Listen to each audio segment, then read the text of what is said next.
E com a palavra, a vereadora Rose, para declarar o voto, vereadora Rose Frigerio.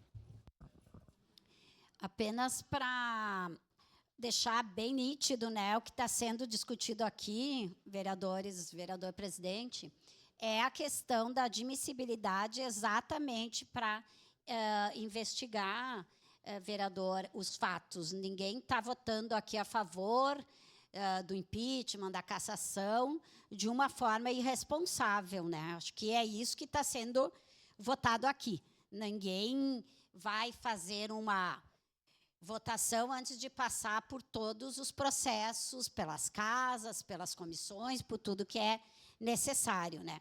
Em relação às atitudes do vereador Iago, nós também já estamos, não combinamos, mas estamos fazendo todo um debate, né, em relação aos moradores, às pessoas em situação de rua. Eu representei nos 2 últimos anos, junto com outros vereadores aqui, no Comitê Pop Rua Câmara de Vereadores. É um comitê feito por um decreto do prefeito municipal, que tem uma série de coisas que tem que ser atendida, uma política municipal que foi elaborada no final do ano de 2023, foi entregue para essa casa e foi entregue para o prefeito municipal, e quase nada daquilo que foi pedido foi cumprido pelo município.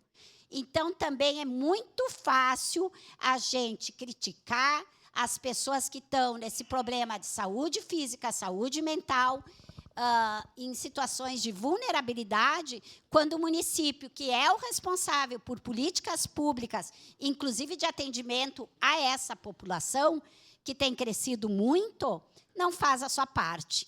Então, eu acho que é um desrespeito, desumano com essas pessoas que estão em situação, sim, de doença, de vulnerabilidade, e precisando muito mais de políticas públicas do que de ameaças e de outra série de coisas que a gente viu aí ao decorrer do último ano. Obrigada.